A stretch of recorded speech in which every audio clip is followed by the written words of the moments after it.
So as folks are joining us, I'll just go ahead and share a little bit about, pre-conference. For those who don't know me, I'm Julene Chevalier. I am the Division Director for the Museum Education Division of NAEA. And we're excited to have our first virtual pre-conference and conference this year. Hopefully, if you are a member, you have already gotten information about both of these things. Registration is open for both. And actually the price is final because yes, I just registered online for it. So it is $49 for members. Dates have been set at February 23rd and February 25th. Those are non-consecutive days. Things are still in flux. I actually have a meeting right after this to talk a little bit about this because we've got the 3 pre-conferences happening simultaneously over the 23rd, 24th, and 25th. So it's a lot of sharing the amount of space that we have virtually.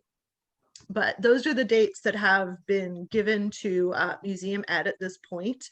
11 to 3 Eastern Standard Time on both days.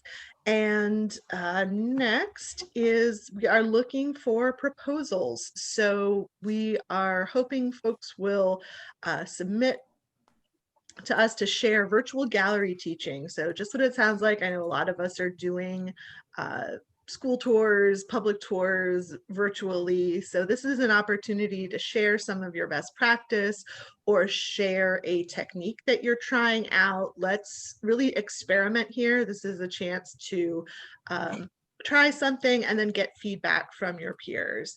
A skill share is going to be pre-recorded. So this is really nitty-gritty. If you learned how to make a really gorgeous narrated PowerPoint, like walk us through that. So those are going to be pre-recorded, but they'll be played at a specific time. We'll ask presenters to join the live Q&A. Deep dive workshop, 90 minutes, an opportunity for us to go deep, to spend some time talking, exploring. Perhaps there's a hands-on component.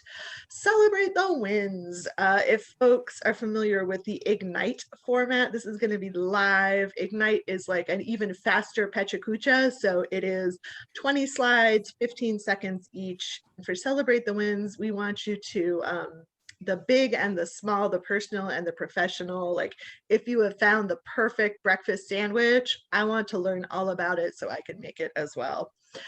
Self-care segments, we want to practice what we preach because we're focusing on care.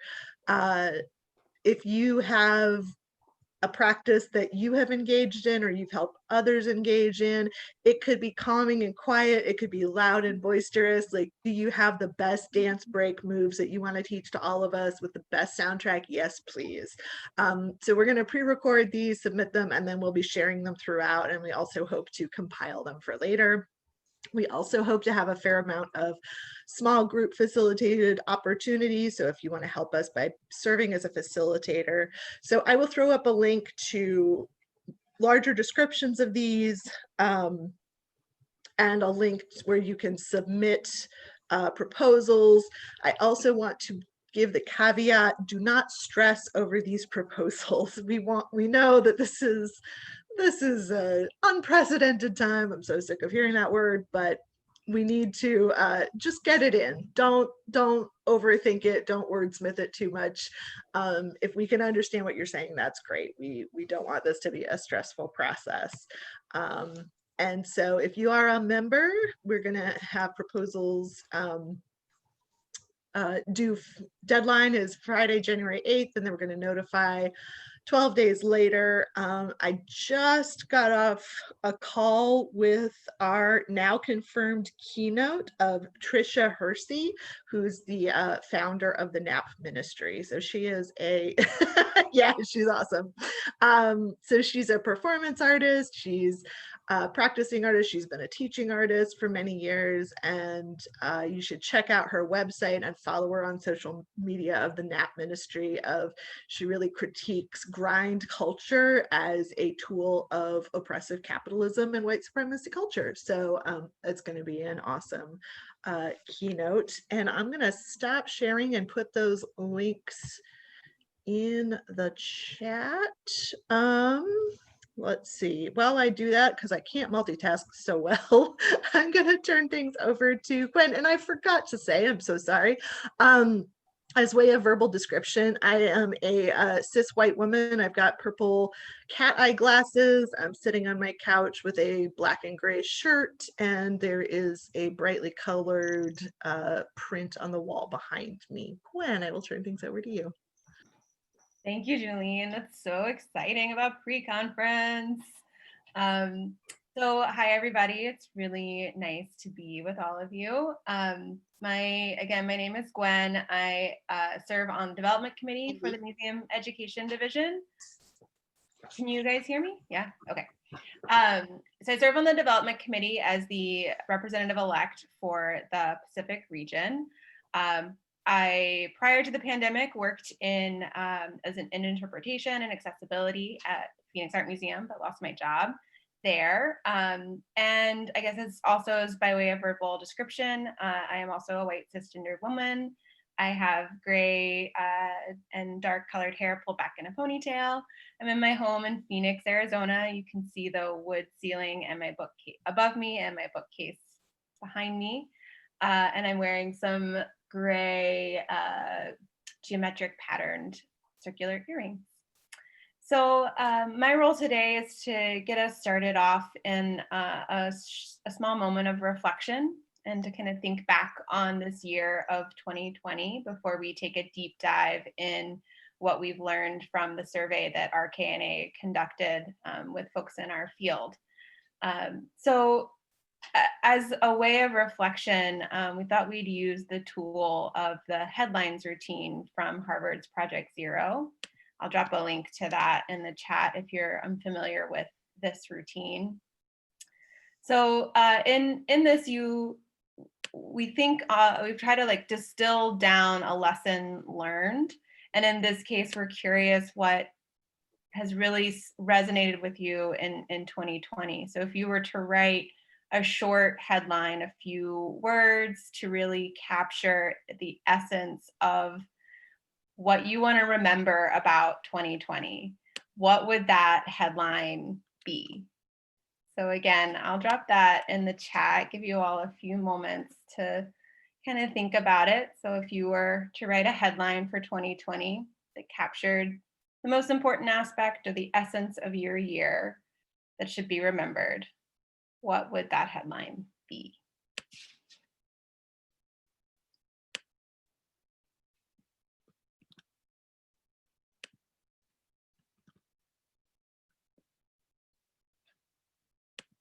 Just put mine in the chat. I learned I am more than a job title.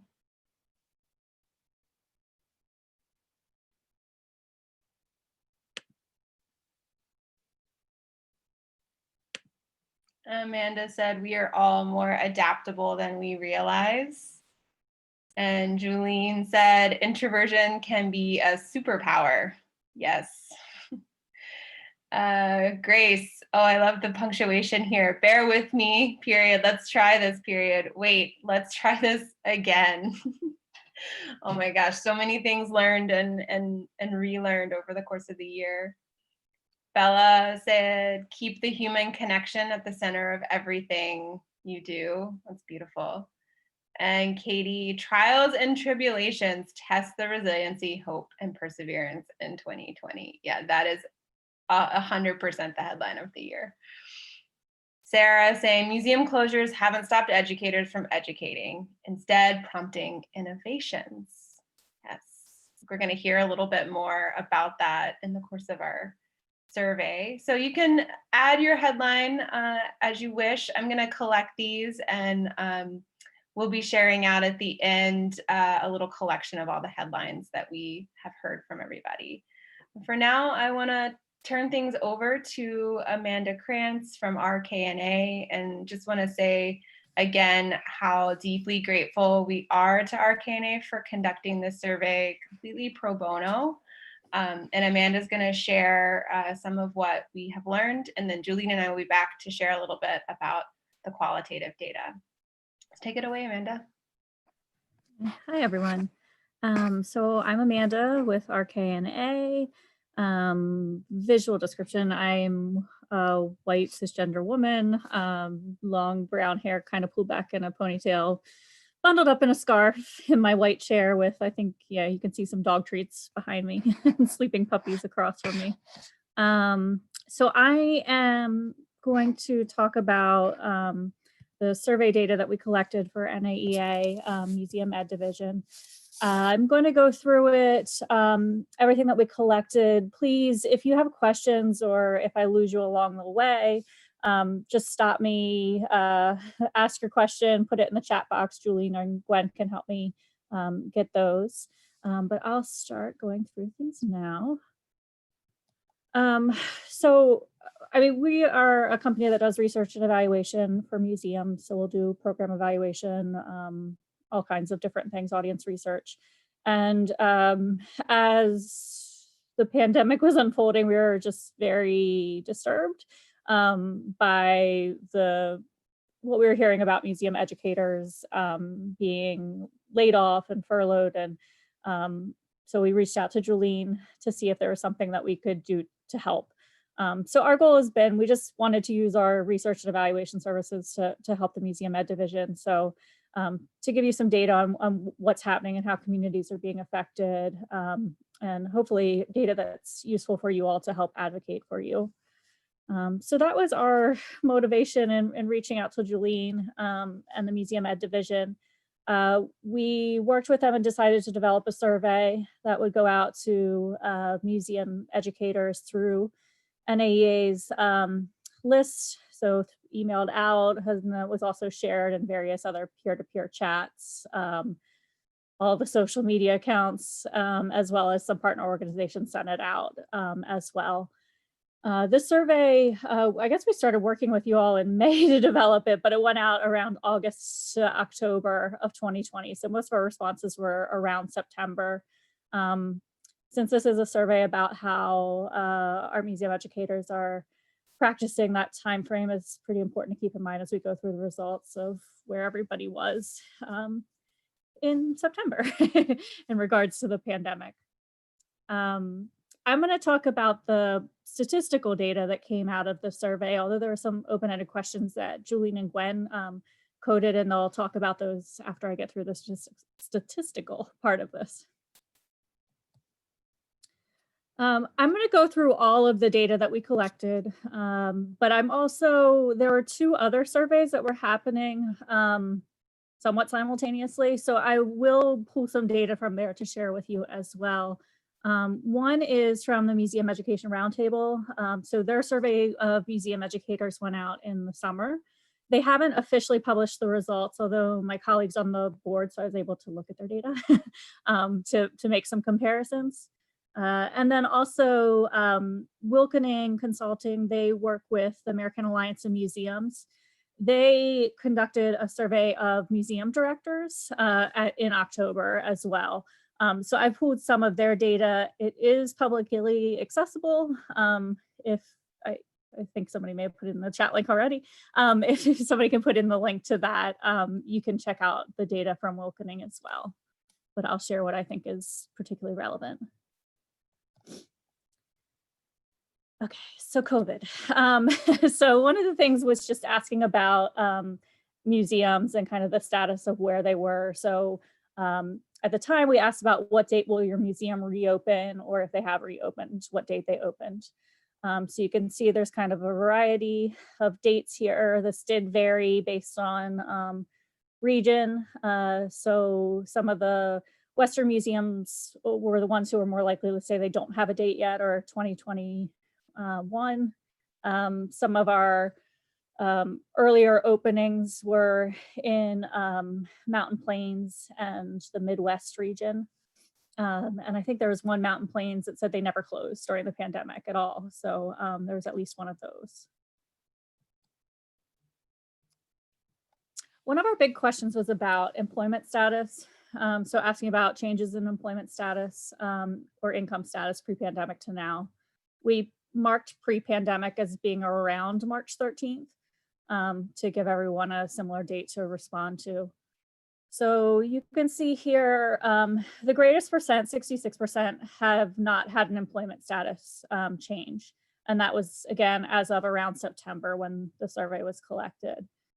There's still a lot of, a third are having some kind of effect. Either they're furloughed temporarily or they're still on furlough at the time of the survey. Pay cuts, hours reduced, layoffs. As well as there was a lot of just other ways that art museum educators were affected. So benefits being removed, pay freezes, promotions. So even beyond just a change of status, there's just a lot going on in terms of employment and income for art museum educators.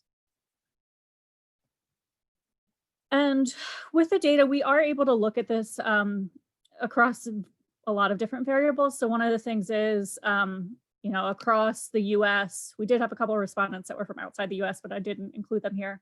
But across the US, Mountain Plains, they were the ones who were the least likely to have any kind of effect on their employment status, where you can see, if you look down the chart, Western and Mid-Atlantic were some of the most affected in terms of employment status.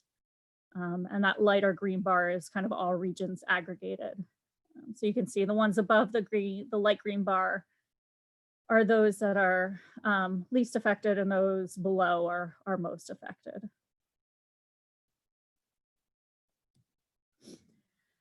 Governance, as well as, I didn't include here, but we asked about if admission was charged at museums, and in terms of, is it for special exhibitions only, is it for everything?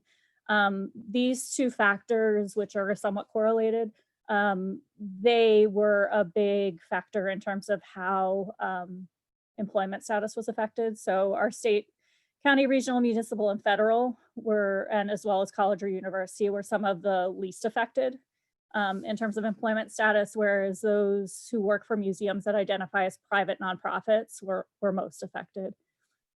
This may not be so surprising with you, but it's definitely clear when you start looking at the data and kind of dicing out these variables.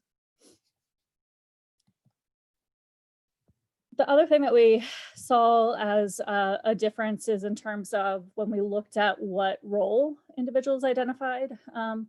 So I didn't include everything here, but I pooled all the main education role designations.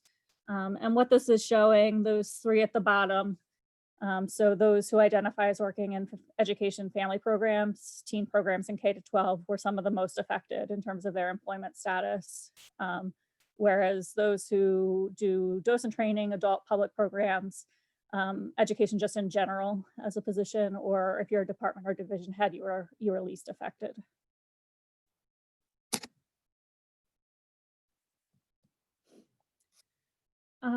So what I have here, again, I'm trying to pull in some things from that were also being collected. So this question of employment status was something that the Museum Education Roundtable also asked during the summer.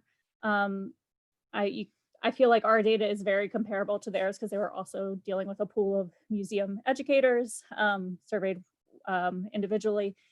You can see they indicated 73% had no change in employment status, whereas we had 66%.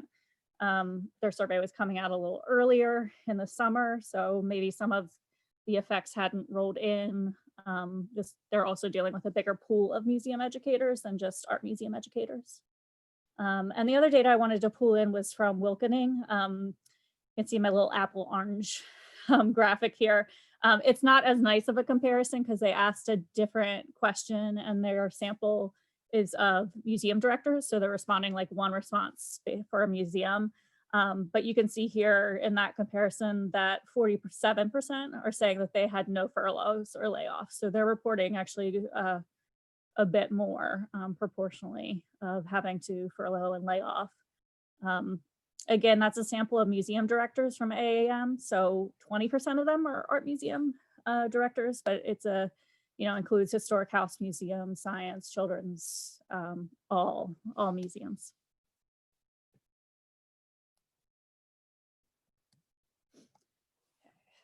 We were interested in employment for full-time or a full-time equivalent in terms of looking at, we asked about to report the approximate numbers in your department in 2019 and then again now. So you can see, probably not surprising, that well, there was 41% who saw a reduction between 2019 and where they are now. There was 54% that had no change. Again, some of these things are very much, I didn't pull it all out, but it has a lot to do with the governance of the museums and the regions of if there were changes and effects.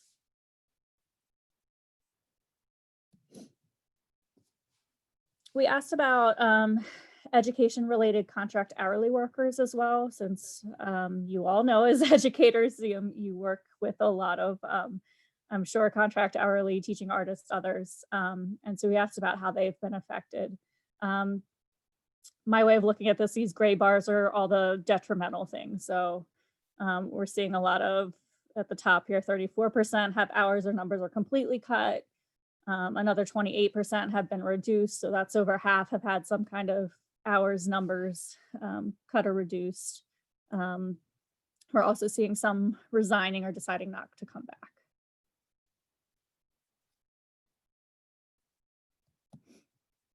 And I saw a little flash, so if there's anything in the chat that just let me know, Julian or Gwen. In terms of this graph, I'm going to spend very little time on it because it is a big mess of a graph is how I describe it, because there's a lot of data here. But basically we're trying to judge how museum education departments, art museum education departments have been affected relative to others. So the one thing I'll highlight here, you can see it's very subjective about if they're more negatively affected, about the same or less. What I'd say this graph clearly shows is visitor service was much more negatively affected than education. Some of the others, it's a little more mixed. So I will switch and show you instead this data, which is from Wilkening. It's much more clear cut because it is from museum directors and reporting on where staff positions were most affected by layoffs. So here, this one, again, it reinforces what we found, that these guest services, admission, frontline, retail, what we were calling visitor services, were some of the most affected, 68%. The second longest bar there, education, is 40%. So we can clearly see that education, right behind visitor services, guest services, was the most affected department by layoff and furloughs in museums.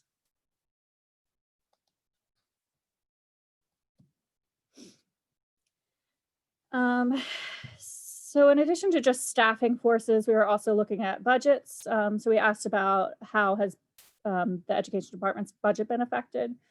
So again, these grays are sort of the detrimental. So reductions basically of about, for 60% were reported. So there's a few that had no change. There were quite a bit that weren't sure where the budget fell, but quite a bit of budget cuts. And again, I'll pull in from Wilkening. She also asked museum directors about if they've had to cut back specifically on education programming and other public service due to budget shortfalls. And you can see here 67% overwhelmingly museum directors say yes, they've had to reduce.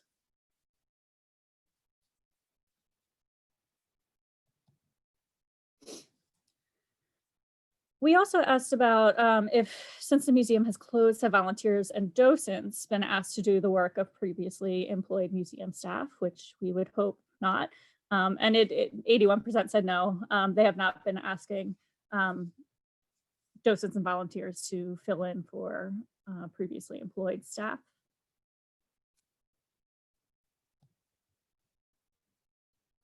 This one is one where we were interested in kind of self-care and thinking about how museum educators are feeling.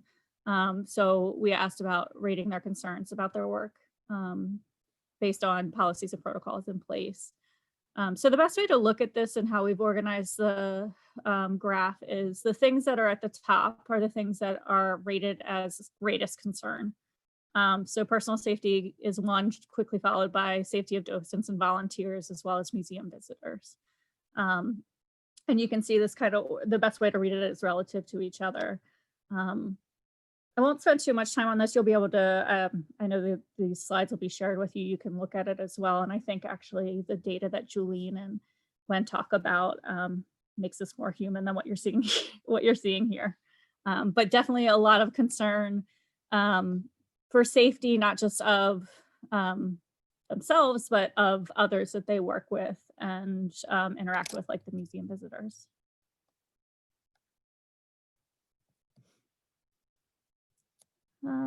We asked about, in addition, equipment. So if you've been provided the technology you need to do your work. So 33% are using their own tech to do their museum work.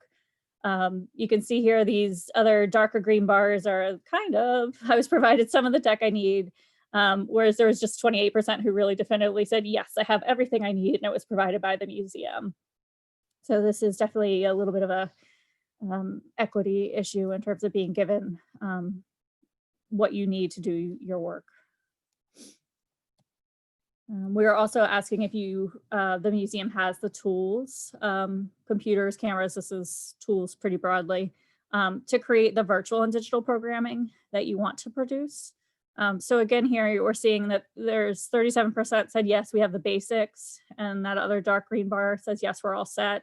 But there's quite a bit in these gray bars, which is, again, things I consider detrimental, where they're either using personal tools to make it happen, don't have it, but we'll order it. And that bottom one is, we don't have it and we won't be getting it. And that's particularly a problem because when we looked at the data for in what ways that museum educators have had to shift or refocus their work, there's obviously this top bar, 91% are creating new digital resources. You're also modifying things into a digital format. So there's a lot of digital work happening, but as that previous slide shows, without some of the equipment needed to be able to do it. Some of the other things you see here too are asks about how you're collaborating or working differently. This data, the survey to the Museum Education Roundtable asked a very similar question with similar answer choices, and this is very comparable. So this is stuff that is happening not just in art museum educators realm, but across all museum education fields.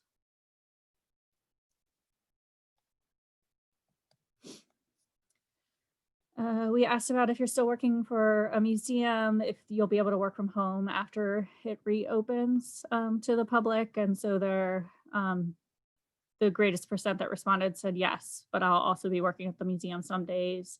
And another 35% will be working at home.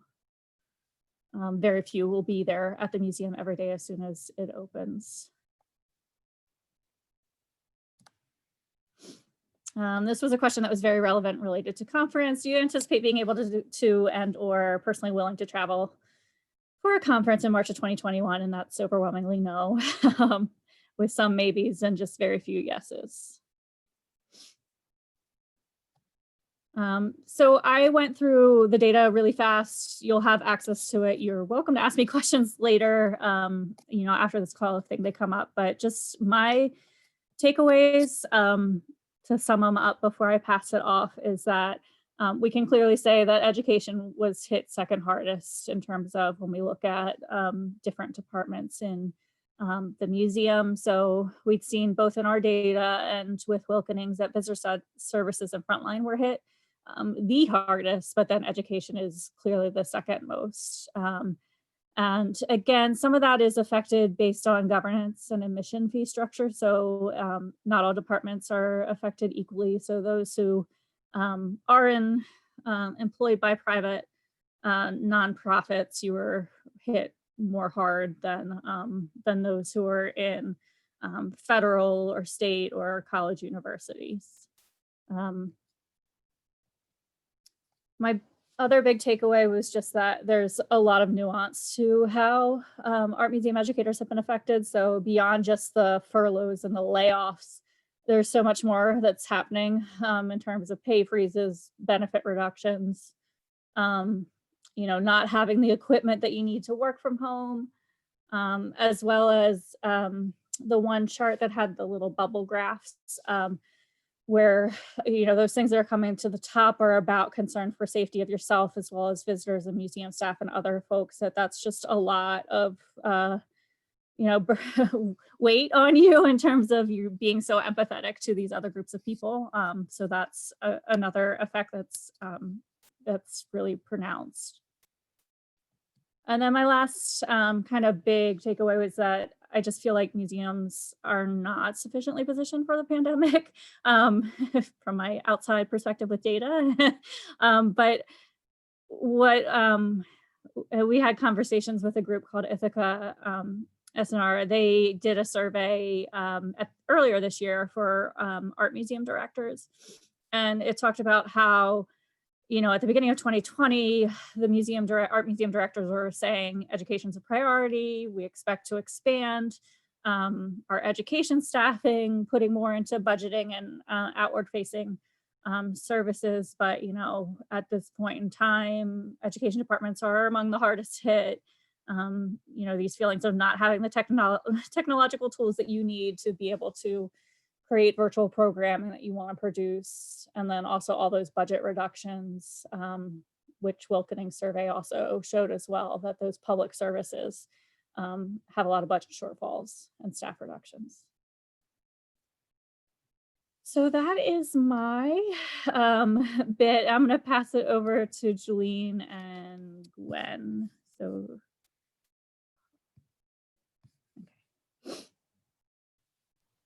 Thank you so much, Amanda. It's a lot to take in. So please, if you have any questions at any point, drop them in the chat or just unmute, say who you are. We're a small enough group that we can accommodate that. So I'm going to share my screen again so we can look at the results of the open-ended questions that Gwen and I coded.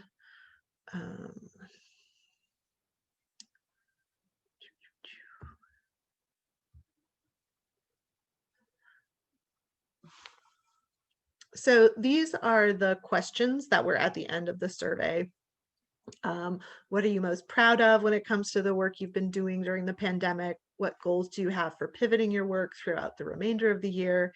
And what is the most pressing concern you face in regard to work right now? There was an additional question of what can the Museum Ed Division do to help you during this time?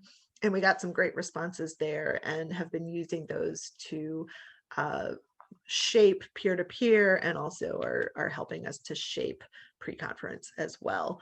Gwen and I went through these and coded them, so we're going to share with you our top 5 categories that we developed for each of these 3 questions. We're also going to go through them backwards from the order that's listed here so we can end on a high note of what you are most proud of. So what was the most pressing concern facing in regard to your work right now? Out of the 245 responses,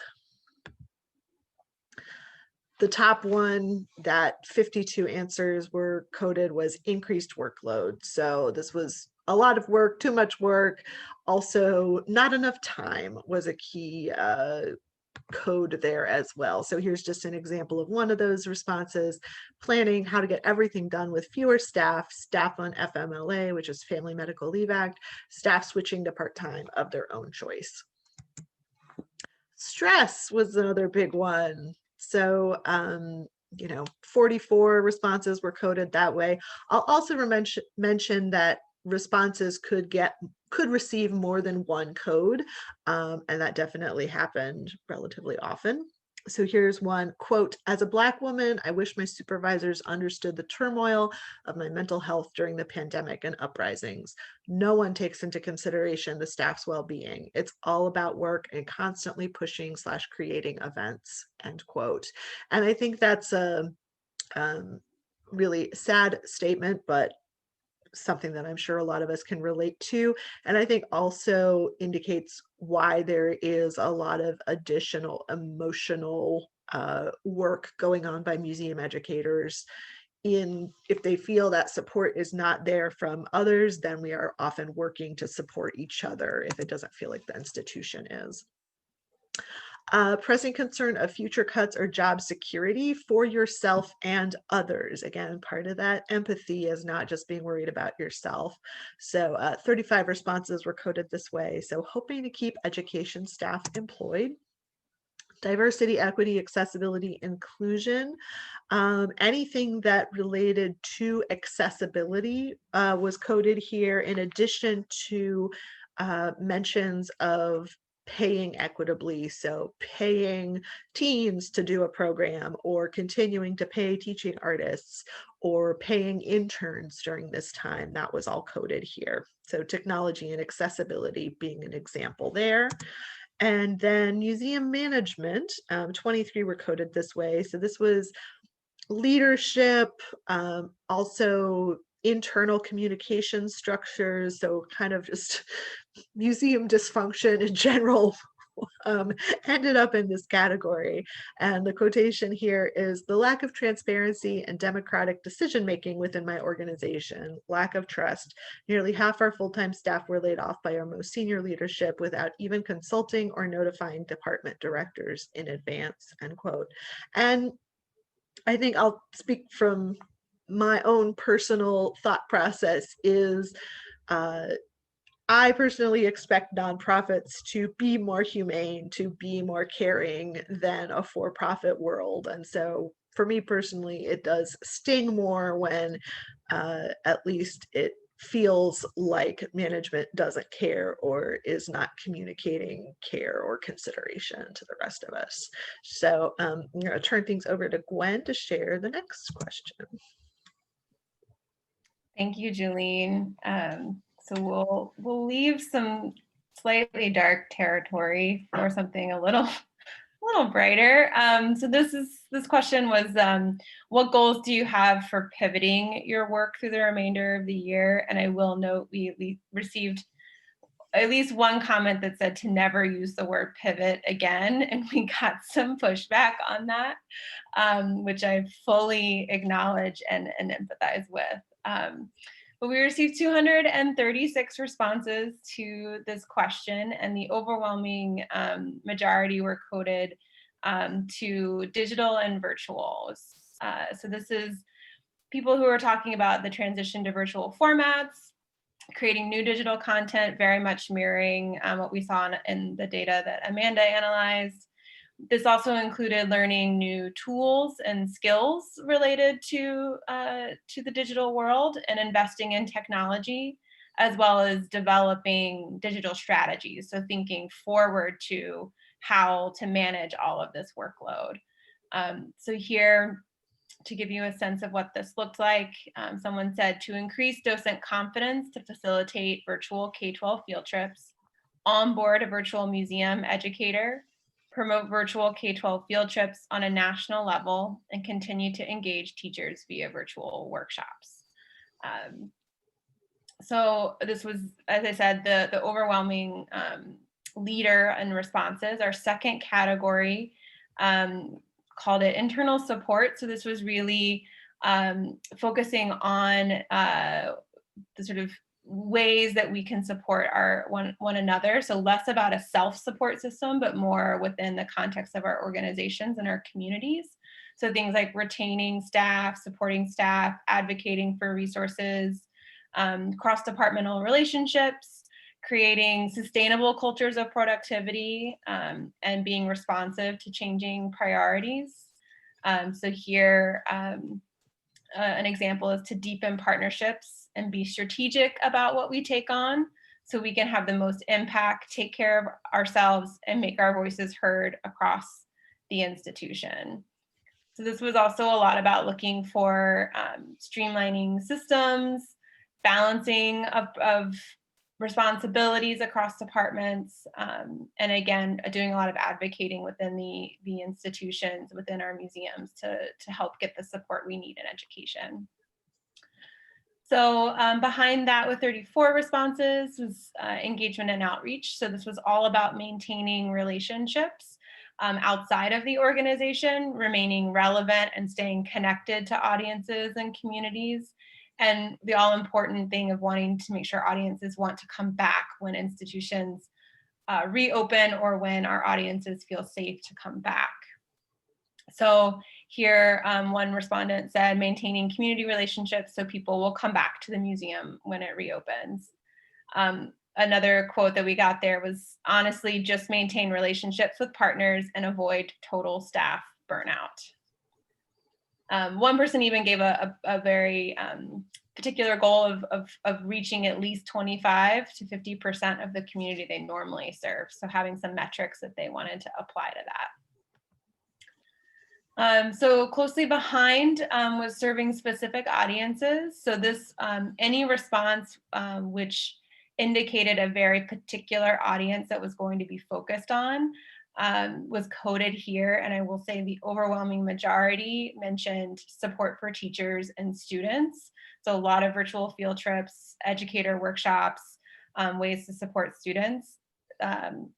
Other audiences behind that were families, teens, and adults. So here, one respondent again saying, virtual field trips and virtual gallery talks are a goal. We miss our student groups desperately and are trying to adapt our offerings and resources to serve them.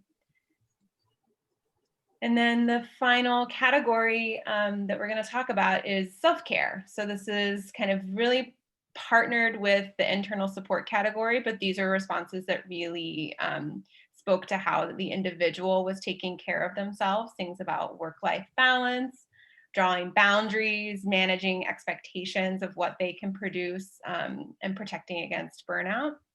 And I really loved this response. This person said to try and find balance, understanding that things may fall through at any given moment for personal, interpersonal, financial, professional reasons, and any project or deliverable can shift. This is mostly a mental shift, which is new for me. The goal is simply to humanize the work moving forward. I got another response that just said, stay afloat. And I will say, like, it's not listed in these top 5, but there's a clump of responses that came very closely behind this, and really high up was evaluation and reflection. So a lot of folks were not only thinking about how to take care of themselves and serve audiences, but we're also thinking about what they needed to do to distill the lessons of this time and be able to apply them in planning going forward, which is really interesting. So I'll turn it back over to you, Julene. Thank you so much. All right, so to end on a high note, what are you most proud of when it comes to the work you have been doing during the pandemic? And 246 responses. And I just will start by saying, I know how much work is happening out there, and it is just incredible. Unsurprisingly, digital and virtual was the top of the list. So increasing our distance learning programming and helping other colleagues pivot to digital. I think too, this response highlights the key role that education had in helping along some other departments in other museums, depending on the size of the museum often. And of course, this ranged from, virtual festivals to programs and lectures to tours, and just getting resources up and available on the website. Soon following was just navigating change. So very, very proud of all of that pivoting. We know that museum educators are an incredibly flexible group, and this is borne out in this response. We responded quickly in many areas of our department and focused on maintaining relationships wherever possible and providing continuity in programming. Yeah, unprecedented times, as we all know. Quality and or quantity. So 35 responses were coded this way because they mentioned a number of programs that they did, such as I created 5 new programs from scratch, or we're excited about keeping up the great quality of our programs as we move to digital, or also as this response shares, almost all of our planned adult programming for 2020 was rescheduled and went virtual, as our audience is eating up virtual lectures, which means average attendance is higher for than in-person programs. So we do see there are some benefits to the virtual programs, often allowing for increased participation. DEAI work, obviously with George Floyd's murder in the summer, diversity, equity, accessibility, inclusion, and anti-racist work was definitely in the zeitgeist. And so a lot of folks mentioned that they were really proud to continue this work, and also mentioning that there was an increased push to actually focus on this work at this time. So the quotation here is continuing DEAI work with docents through the pandemic. And then internal support. So this was anytime somebody mentioned being proud of their staff, being proud of the way that they're coming together. Here we see creativity and resilience of my staff. And I think, again, this just shows the tendency for museum educators to think about us rather than I, and we rather than me.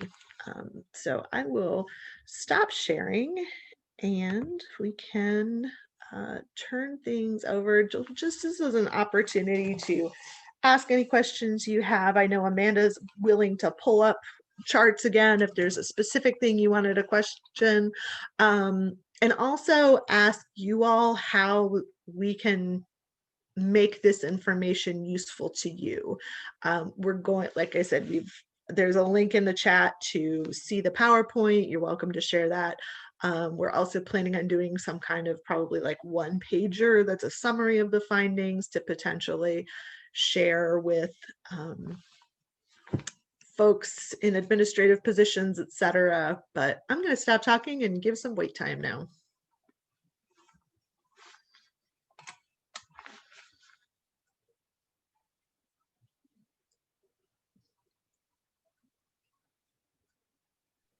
I think that one pager would be great, be super helpful to be able to pass that on at a glance. Thanks.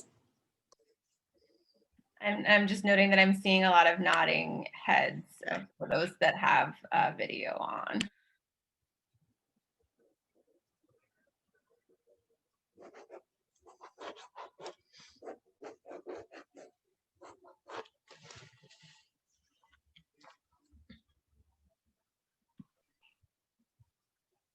Any other thoughts or questions? Sarah has a question here. Is there any concern that the survey may not have reached some staff who may have been laid off or furloughed? I mean, obviously, yeah. This went out in September. We did try to get it to as many places as possible that folks who would have been furloughed would still maybe be checking or looking at. So, you know, not just through emails that may have been disconnected if it was a museum email, but in different places. I do feel pretty good about the number of responses we got, though, in terms of the spread. And I know that there were some, you know, especially if you look at those open-ended, there were some that included some things about being furloughed. So we know we did hit some of those folks, but I'm sure that some were omitted. And that makes me think about, we had also hoped to document impact on BIPOC folks. Unfortunately, we know the museum is predominantly white women, and the percentage of respondents who identified as BIPOC is not enough to make inferences or conclusions there. However, I did put a link in the chat to an upcoming webinar on the impact of COVID on BIPOC artists and arts professionals from arts administrators of color. So that's coming up in a few days. So please register for that. I'm really curious to see what they share. And this is Gwen. I'll just say from my perspective as someone who was laid off, I mean, I made sure to reach out to my colleagues who were also laid off, and we lost 80% of our education department. So, you know, I did make sure they at least saw the survey, whether or not they filled it out. But I think that was one of the ways also that we were, you know, trying to help reach that. And just to Julien's, I pulled up this, I have all these other data points I didn't bother going through, but you can see the overwhelming white percent here. So that was kind of our responses.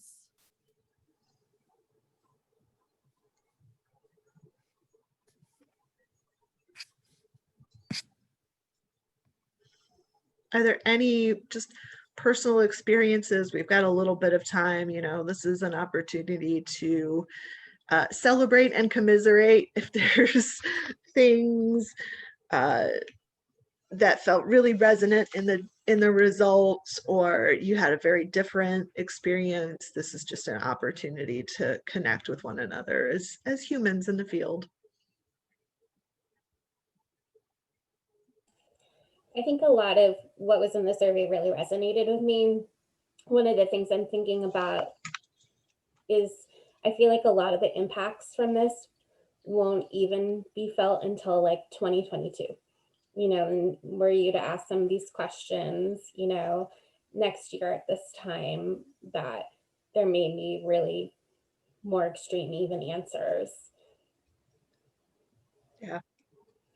Yeah, I totally, this is Gwen, Gina, I feel that as well. And I wonder, you know, especially seeing like visitor services and frontline hit really hard, like once museums are able to reopen, like I wonder if those departments will bounce back, but what the long-term effects on education departments in terms of rehiring, but also all of folks who are just working so hard right now. Like what is the level of burnout gonna look like in a year or a year and a half? So echoing that 100%.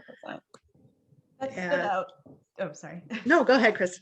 That stood out to me too, the concern about mental health and burnout. And I feel like as a field before this all hit, we're traditionally departments that are working really hard and already kind of at capacity. So then, of course, the resilience comments were encouraging, but just, yeah, how's that all going to shake out and balance, and especially when budgets are tight? And yeah, no answer, just a comment, noticing that.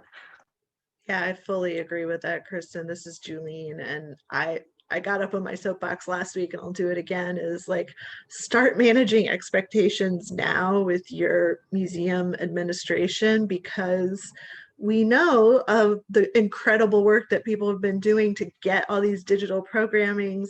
And then when in-person is available again, there's probably going to be that expectation to let's do it all. And we cannot. So start asking administrators now, what do you want me to prioritize? Because it can't be both. And like, we need to figure out how to set those boundaries and not drive ourselves into the ground.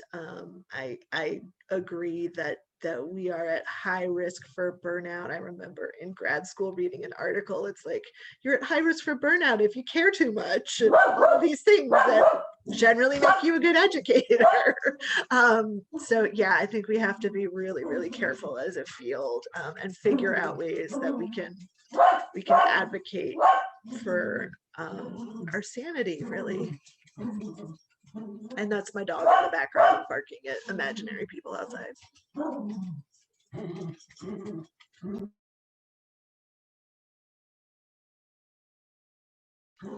Gwen, do you want to leave? I was going to say, and just thinking aloud in terms of what you just said, Julien, too, that with a one pager, maybe focused on those things that you can show to leadership about the reductions of this is like the reality, and that burnout aspect, like if that maybe is kind of the focus of a one pager in terms of communication to help with the managing expectations you mentioned.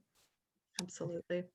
And we did see that in the data for how NAEA can help. There were a lot of comments around like help with advocacy, like, and call outs to, the letter of support that was written earlier in the year, and other things like that. So certainly, as you have thoughts, like please reach out, let us know other ways that we can help advocate for the field at large.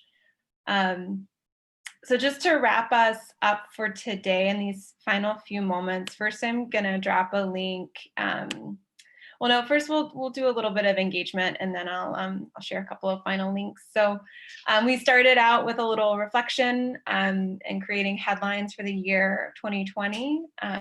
So we want to end with a look forward. And I want to share a practice that's been really helpful for me in my personal life and in my professional life, of selecting a one-word intention for a year. So choosing really one word that is something I can come back to as a touchstone throughout the year, and know that this is kind of the quality or the focus that I want to bring to my work. So if you think, and you may not be able to do that in the next 3 minutes, sometimes it takes me weeks to figure it out. Sometimes it emerges sometime in January. But just in one word, what quality do you really want to foreground in that should say 2021, not 2020, in your 2021. The word that I selected for myself is reciprocity. And it's one, I like to make them visible. I'll write it down in my planner. I'll put it on a note card. I'll try to make it that touchstone. So if one comes to you and you want to share it in the chat, I can add it to the words that others have surfaced. So honor maybe if something like resonated immediately, but then also if it's something that you want to sit with, if you have a meditation practice or any other way that you like to connect with what's going on in your interior.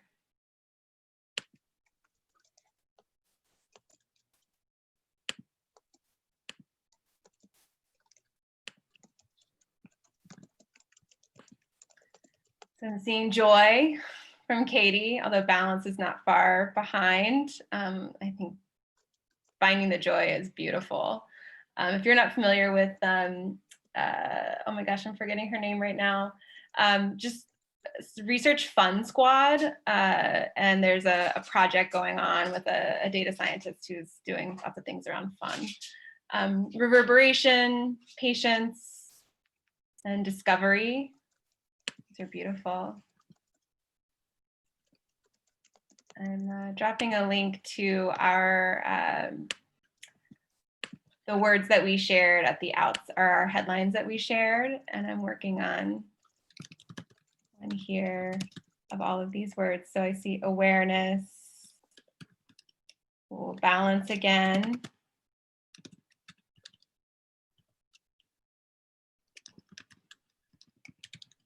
Yeah, again, I really encourage you to maybe sit with these and make these visible in different ways for yourself.